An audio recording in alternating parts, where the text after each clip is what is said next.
কি এবার পাহাড়, সমুদ্র না জঙ্গল? ঘোরার মজা দ্বিগুণ হবে যদি থাকে মুখরোচক, আপনাদের সব সময় সফরসঙ্গী। মুখরোচক আপনাদের ভালোবাসায় জড়িয়ে ৭৫ বছর পেরিয়ে অ্যাকশন। অ্যাকশন বলে দিয়েছে রাজদা, আমি সেখান থেকেই গেলাম, মানে যেটা রাজদা অ্যাকশন বললেই তো আবার পরে শুটিংটা শুরু হবে না।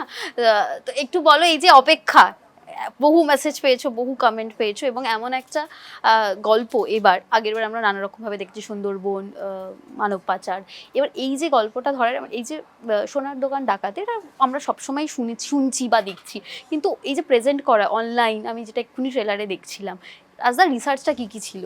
রিসার্চ অনেকদিন ধরে ছিল। এই রিসার্চটা অ্যাকচুয়ালি প্রথমে নিউজে যা যা বেরিয়েছিল সেগুলোকে স্টাডি করা, এবং তারপরে তার সঙ্গে রিলেটেড যা যা ব্যাক এন্ডে যেভাবে কাজগুলো হয় সেগুলোকে রিসার্চ করা, এবং অনেক কিছুভাবে রিসার্চ করা হয়েছে। আমি পুরোটা বলতে পারবো না, কারণ যারা যারা এই ব্যাপারে আমাদেরকে হেল্প করেছে তারা অবভিয়াসলি তাদের নাম বলতে চায়নি বা তাদের ডিপার্টমেন্ট বলতে চায়নি, বাট এটা পুরোটাই রিসার্চ করে করা আর কি। মেইনলি এটা ডাকাতির গল্প আর কি। এবার আবার প্রলয় 2, মানে ডাকাত বলতে আমরা যেটা বুঝতাম আগে, মানে একটু ঘোড়ায় করে আসছে, ডাকাতি করে নিয়ে চলে যাচ্ছে, বাট এখনকার ডাকাতরা অনেক বেশি স্মার্ট হয়ে গেছে, এখন অন্যরকম ডাকাত হয়ে গেছে।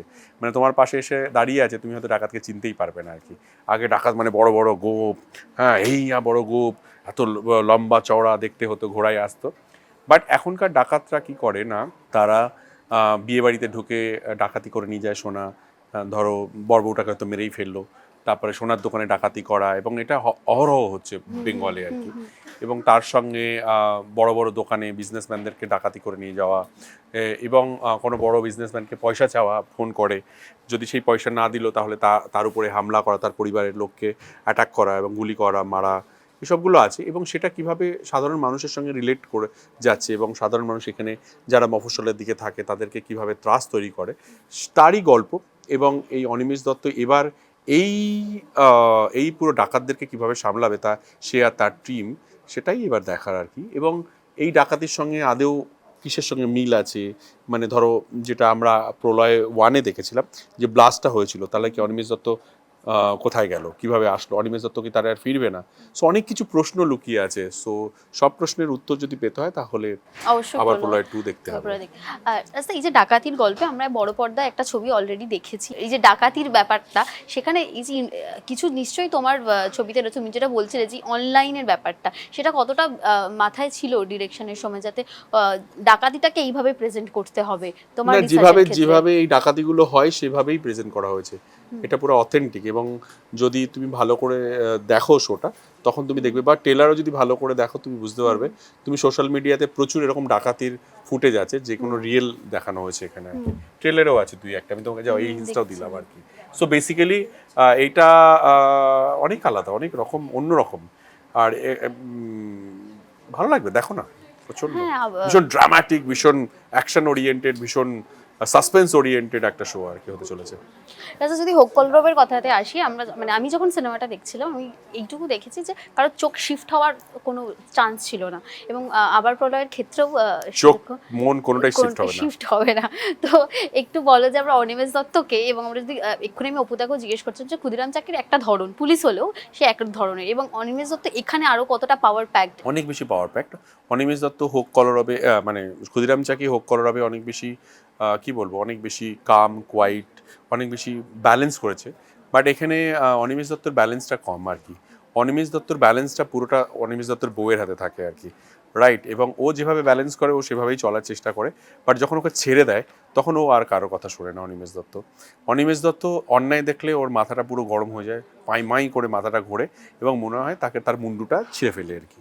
সো সেটাই করার চেষ্টা করে, এবং সেটাই করেছে আর কি। অন্যায় ও একদম সহ্য করতে পারে না, তাই এবারে টিম এবং ও মিলে ভীষণ সুন্দরভাবে এগুলোকে পরিষ্কার করেছে। আমি একটু রাজদাকে জিজ্ঞেস করি, অন্যায়ের প্রতিবাদ করার ক্ষেত্রে কোনো সময় কোনো কিছু বাধা হয়ে দাঁড়ালে তোমার মনের ভেতর কি কি চলতে থাকে? ধরো তুমি চাইছো, কিন্তু অনিমেষ দত্তর যেটা হয়, অনিমেষ দত্তটা বেসিক্যালি আমি নিজেই আর কি, আমি নিজে অনিমেষ দত্ত হতে চাই। আর যখন সবসময় তো হয়ে ওঠে না, একদম বেসিক্যালি তাই অনিমেষ দত্তর মধ্যে দিয়ে আমি সেই কাজগুলো করিয়ে ফেলি আর কি। পুরোটা যখন করতে না পারো, ভেতরে ভেতরে একটা নিশ্চয়ই চাপা একটা নিজের ওই সঙ্গে বললাম নিজের সিনেমার লড়াই, মধ্যে দিয়ে অনিমেষ দত্তের মধ্যে দিয়ে সেটাকে করিয়ে ফেলেছো। ওটাকে করিয়ে ফেলি আর কি করাই। আমি এক্ষুনি নৈহাটির শুটিং এর কথা শুনছিলাম, এই যে দুটো ক্যামেরা রেখে শুট করা রাজদা, সেটা কিরকম ছিল যখন এই যে দর্শক বা আম জনতা তারা তো দেখছে শুট হচ্ছে এবং প্রলয়ের শুট হচ্ছে, খুব স্বাভাবিক অবাক হয়ে দেখা যায়। তোমার কাছে শুটিংটা কিরকম ছিল? খুবই চ্যালেঞ্জিং ছিল, খুব টাফ ছিল, বাট আমার এই ধরনের কাজ করতে ভালো লাগে। আমি এই ধরনের কাজ আগেও করেছি আর কি। সো নতুন জায়গা, নতুন লোকেশন এবং এই ধরনের রিয়েলিস্টিক জায়গাতে শুটিং করতে গেলে অনেক রকমের বাধা বিপত্তি হওয়ার চান্সেস থাকে। সেগুলোকে ওভারকাম করা এবং সেটার জন্য হোমওয়ার্ক করা, টিমের সঙ্গে বারংবার মানে বসে প্ল্যান করা, ABC প্ল্যান তৈরি করা, সেভাবে কাজটা করতে হচ্ছে। তাই করতে পেরেছি আর কি অনেস্টলি।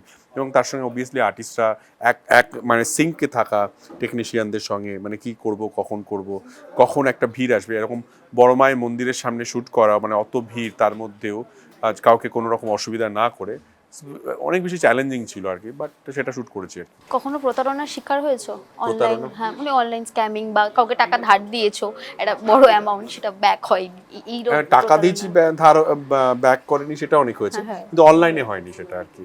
আবার চেনা মানুষকে হয়তো টাকা দিয়েছি, সে হয়তো দিতে পারেনি আর কি, মানে কোনো কারণে সে দিতে পারেনি আর কি। আমি বুঝতে পেরেছি সে দিতে পারছে না, তাই আর সেটা নিয়ে মাথা লাগাইনি আর কি।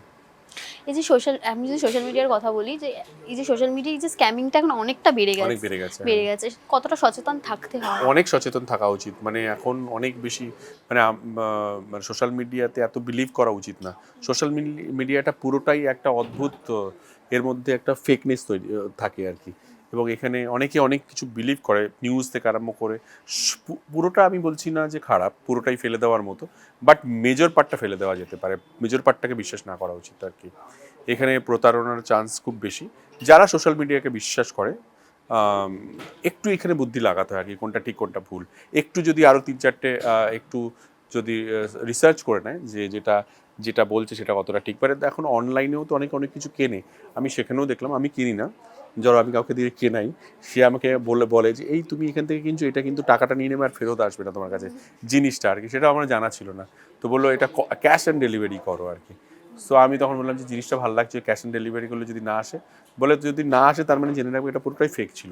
আবার এরকমও হয় যে আমার নাম করে বা আমাদের বাড়ি কারো একটা নাম করে কিছু জিনিস আসলো, বললো এত টাকা পেমেন্ট করতে হবে, হয়তো প্যাক করা রয়েছে, হয়তো পেমেন্ট করে দিল, ধরো আমার বাড়িতে যে রয়েছে, সে পরে খুলে দেখলাম ভিতরে কিছুই নেই, হয়তো একটা চাদর রয়েছে আর কি। এটা হয়েছে? হ্যাঁ, হয়, এরকম ধরনের জিনিসও হয়। সো প্রচুর বেশি সোশ্যাল মিডিয়াতে, তো সোশ্যাল মিডিয়া দেখেই কেউ একটা অর্ডার করেছে বা কিছু করেছে, আর অথবা সোশ্যাল মিডিয়া থেকেই আমাদের কোনো একটা কিছু কন্ট্যাক্ট পেয়েছে। আর ফোন নাম্বার যাকে তাকে দেওয়া উচিত না, যেটা আমাদের গল্পতেও আছে। এখন কি হয় না, যদি তোমার ফোন নাম্বার আর তোমার আধার কার্ড আমার কাছে থাকে, তাহলে আমি তোমার নামে একটা সিম তুলে নিতে পারবো, কিন্তু এবার সেই সিমটা তুলে নিয়ে কিন্তু আমি যাকে তাকে ফোন করতে পারি, যা তা করতে পারি আর কি, কিন্তু কেস খেলে তুমি খাবে, আমি পরে সিমটা ভেঙে দিলাম। সো এই ধরনের ক্রাইম সব থেকে বেশি হয়। আর এখন পুরো ক্রাইমটাই হয় পুরোটা নেটওয়ার্কের উপরে আর কি, মানে মোবাইল, সোশ্যাল মিডিয়া, এইসবের উপরে কিন্তু এই ক্রাইমগুলো হয়। সো একটু নিজেদেরকে অনেক সাবধান থাকা উচিত। পরিচালক রাজ চক্রবর্তী স্টার মেকার, আমি এই ছবির ক্ষেত্রে বা হোপ কলরবের ক্ষেত্রেও যদি বলি, ওমদাকে আমরা যেখানে এভাবে প্রেজেন্ট হতে দেখলাম কোনোদিন হয়নি। এবং আমি যদি বলি ভাস্করের কথাও, থিয়েটার আর্টিস্ট, ওকে তুমি হোপ কলরবে যেভাবে প্রেজেন্ট করছো, এবং এখানেও একটা সিনে রাজদা যখন শিল্পী সত্তায় বাধা হয়ে দাঁড়ায়, অনেক সময় অনেক কারণ আমরা দেখেছি যে তোমার পরিচালনার ক্ষেত্রে বা তোমার শিল্পী হিসেবে যদি কোনো কাজ তোমাকে বাধা দেয়, সেখানে নিজের সঙ্গে কতটা লড়াই চলে তোমার? কে বাধা দেবে? তোমার শিল্পী সত্তায়, ধরো কোনো তুমি এইটা করতে চাইছো, ধরো কোনো কারণে এটা কাজটা করতে পারলে না, বা তুমি যেভাবে প্রেজেন্ট করতে চাইছো সেটা হলো না, অনেক সময় অনেক কিছু বাধা থাকে। আমি বাধা থাকলেও সেই বাধাটাকে অতিক্রম করার চেষ্টা করব। কোনো কিছুই আমাকে বাধা দিতে পারে না, হয়তো সেটা টাইমিং হতে পারে, একটা সময়ের জন্য হতে পারে, কিন্তু পুরোপুরি হতে পারে না আর কি। সব জায়গায় সেটা হতে পারে আর কি, যেখানে তোমার পজিটিভ এনার্জি থাকবে সেখানে নেগেটিভ এনার্জি তো থাকবেই আর কি। সো তোমাকে নেগেটিভ এনার্জির সঙ্গে লড়াই করতে হবে আর কি। সো সেখানে থেমে গেলে চলবে না আর কি, এটা সবার জীবনেই হতে পারে। এই যে এই দীর্ঘ কেরিয়ারে প্রত্যেক দিনই লড়াইয়ের মতো এবং প্রত্যেক দিনই নিজেকে প্রমাণ করে যাওয়ার মতো, রাস্তা এখনো কি সেই জার্নিটা চলে? প্রতিদিন, প্রতিনিয়ত, প্রতি মিনিটে আর কি চলে। লড়াই যেদিনকে থেমে যাবে, তুমি থেমে যাবে আর কি। প্রত্যেকটা মানুষের জীবনে স্ট্রাগলটা খুব ইম্পর্টেন্ট। উইদাউট স্ট্রাগল তুমি সাকসেস হতে পারো না আর কি, লড়াই তো থাকবে। কিন্তু লড়াইয়ের এই যে করার ধরনটা কি কতটা বদলেছে শুরুর দিন থেকে আজ অবধি? আমার, হ্যাঁ তোমার ধরনটা পাল্টেছে, কিন্তু লড়াইটা একই রয়ে গেছে আর কি। ধরো আগে একরকম লড়াই করতে হতো, এখন একরকম লড়াই করতে হয়। অনেক বড় ব্যাপার আর কি, পুরো জিনিসটা এক্সপ্লেন করতে গেলে অনেক ডিটেলে করতে হবে। সেটা এরমভাবে কি বলবো, আগের লড়াই ছিল হচ্ছে কি করে মফস্বল থেকে এসে কলকাতায় একটা নিজের জায়গা করব, কি করে প্রথম যে মানুষটার সঙ্গে দেখা করতে চাই বা যার হাত ধরে নক করে বলবো যে আমি রাজ চক্রবর্তী, আমি একটা কাজ চাই, সেই লড়াই ছিল হয়তো 5 বছরের টানা। একটা দরজা নক করে ঢুকতে, সেই দরজার ভিতরে। এবার সেই দরজা দিয়ে যদি আমি ভিতরে ঢুকেছি, ঢোকার পরে তাকে প্রমাণ করতে লেগেছে আরও 5 বছর আর কি।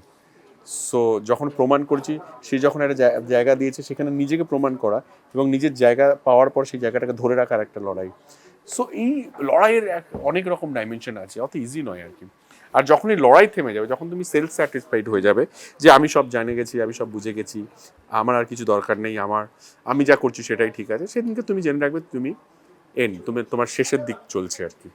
তো যতক্ষণ তুমি স্যাটিসফাইড হবে না, যতক্ষণ তুমি বুঝতে পারবে যে তোমাকে আরও শিখতে হবে, আরও জানতে হবে, তুমি যেটা জানো তার বাইরেও আরেকটা জানা আছে, ততক্ষণই তুমি এক্সিস্ট করবে আর কি। রাজদা, তুমি যেটা বললে যে এই যে 5 বছর আরো 5 বছর করে তো তোমার জার্নিটা এগিয়েছে, এবং রাজ চক্রবর্তী পরিচালনা নিয়ে এখন আমি জানি না কার কি বলার থাকতে পারে, কিন্তু প্রত্যেক দিনের যখন হতে হতে মানুষের একটা সময় তো একটু ডাউন হয়, বা একটা হতাশা বা ডিপ্রেশন, সেটা তুমি কিভাবে ওভারকাম করো? আমার হতাশা ডিপ্রেশন কখনোই হয় না, ডাউন হয়েছে হয়তো আমার কাজের আগে একরকম, ধরো একটা কাজে খুব বেশি সাকসেস পেয়েছি, কোনো কাজে পাইনি, কোনো কাজে মাঝামাঝি পেয়েছি। সো বাট এইগুলো না এতদিনের একটা লড়াই, এতদিনের একটা জার্নি আছে, তো সেখানে প্র্যাকটিস হয়ে গেছে। সো ধরো হোক কলরব যতটা চলা উচিত ছিল ততটা চলেনি, তাতে কিন্তু আমার কখনোই মন খারাপ হয়নি। কারণ মন খারাপ হয়নি যে আমার মনে হচ্ছে যে এটাই তো প্রফেশন আমার, যেখানে ইনসিকিউরিটি আছে আর কি। সো ইনসিকিউরিটির মধ্যেই তো আমরা মানে কাজ করি আর কি। সো সেটা নিয়ে ভেবে লাভ নেই, তো পরের শো মাস্ট গো অন, মানে তোমাকে পরের কাজটার জন্য এবার প্রিপারেশন শুরু করে দিতে হবে। সো এইগুলো এতটা বেশি কোনো এফেক্ট করে শুরু থেকে কখনোই তোমার ভাবা না, হয়নি। কারণ আমি খুব সাধারণ জায়গা থেকে উঠে এসেছি, আর যখন এখানে এসেছি তখন জিরো হাতে এসেছি, মানে হাতে কিছু ছিল না। সো আজকে যা আছে অনেক আছে, মানে যেটা দিয়েছে ভগবান, এবং আমার মনে হয় সেখানে দাঁড়িয়ে আরও ভালো করার চেষ্টা করছি। সো হারানোর কিছু নেই, সো যেটাই করবো পাওয়ার, সো পাওয়ার জন্য আরও কষ্ট করতে হবে। সো যদি কোনো ভুল হয়ে থাকে, যদি কোনো কারণের জন্য কোনো কিছু ওয়ার্ক করেনি, তাহলে মানে কোথাও একটা ভুল ছিল, সেটাকে ঠিক করে নিতে হবে। রাজদা, একটা সময় যখন সবাই, মানে অনেক সময় আমরা দেখেছি যে এই যে কপি করা বা কপি মাস্টার, এরকম নানা রকম জেরক্স হচ্ছে, নানা রকম তকমা তোমার ক্ষেত্রে আসতো, সেই সময়টাতে নিজেকে, কিন্তু ছবিগুলো সুপারহিট, আমি যদি সেক্ষেত্রে বলে থাকি ছবিগুলো খুবই। তুই অনেক পুরনো কথা বলছিস, তুই আজকে 10 বছর 15 বছর আগেকার গল্প বলছিস, এই কোনো ভ্যালুই নেই আজকের দিনে দাঁড়িয়ে। তখন কি খারাপ? তো না, কোনোদিনই খারাপ লাগেনি। কপি করতাম তাই কপি বলেছে, যে রিমেক করেছি তাই রিমেক বলেছে, এর মধ্যে কি ভুল কোথায় আছে? এভাবে ভাবাটাও হয়তো অনেকে পারে না, আমি সেটাই বলি। কারণ মনে হয় একটা লোক তোকে কি বললো সেটার উপর তোর জীবন দাঁড়িয়ে থাকবে নাকি? তোর জীবন দাঁড়িয়ে থাকবে তুই কি ভাবছিস তার উপরে, তুই কিভাবে জীবনকে দেখছিস তার উপরে দাঁড়িয়ে থাকবে, তোরই না। তুই আমাকে কি বলছিস এখানে দাঁড়িয়ে, সেটার উপরে আমার জীবনের আমার ভবিষ্যৎ নির্ভর করবে? এটা হতে পারে? আমি কি করতে আর কি করছি এটা ইম্পর্টেন্ট, আর আমি কি করব এটা ইম্পর্টেন্ট। রাজদা, আমি তোমাকে যেটাই বললাম যে এই যে স্টার মেকার, যখন নতুনরা তোমার কাছে আসে, যারা ধরো এই ধরনের কথা বলে, তারা এক জায়গায় দাঁড়িয়ে থাকে, যারা অন্যের সমালোচনা করে, যারা অন্যকে নিয়ে বাজে কথা বলে, দেখবি তাদের জার্নিটা থেমে গেছে, তারা খুব বেশি এগোতে পারে না। আর যারা বিয়ন্ড, তারা এইসব নিয়ে ভাবেই না। রাজদা, একটু বলো, যখন নতুনরা তোমার কাছে আসে, তখন তো একটা নতুন এলো, তোমাকে অডিশন দিচ্ছে, তোমার সঙ্গে যোগাযোগ করছে, তুমি বরাবর নতুনদের সুযোগ দিয়ে এসছো, তখন নিশ্চয়ই মাথায় চলে না, যখন সবার ছবি রাখা হয়, তার অডিশন করানো হয়, এবং যখন আবার একটা সাবজেক্ট ভাবি, তখন নতুন ছেলে মেয়েদের দরকার হলে ছবি দেখে মনে করা হয় যে এই ছেলেটা ভালো কাজ অডিশন দিয়েছিল, একে আরেকবার ডেকে অডিশন করানো হোক, আমরা সেভাবেই কাজ করি। অডিশন করতে হয়, সবাইকে অডিশন দিতে হয় আর কি, সিনিয়র থেকে জুনিয়র সবাইকে অডিশন দিতে হয় আর কি। তো দর্শকদের যে এক্সপেকটেশনটা ছিল, সেই এই যে আশাবাদী হয়ে রয়েছে, তাদের জন্য একবার যদি তুমি বলো। যারা আবার প্রলয় 2 চেয়েছিলেন, তাদের জন্য আবার প্রলয় 2 আসছে 27 ফেব্রুয়ারি বাংলা জি5-এ। অবশ্যই আপনারা বাংলা জি5 দেখবেন, আবার প্রলয় দেখবেন। অনিমেষ দত্ত তাদের পুরো টিম নিয়ে আসছে, আরও বড় ধামাকা, আরও সাসপেন্স, আরও বেশি অনেক কিছু নিয়ে আসছে, যেটা আপনাদের ভালো লাগবে। ভালো থাকুন, সুস্থ থাকুন, ভালো লাগলে আমাদেরকে জানাবেন, আর অবশ্যই বাংলা জি5 সাবস্ক্রাইব করতে ভুলবেন না।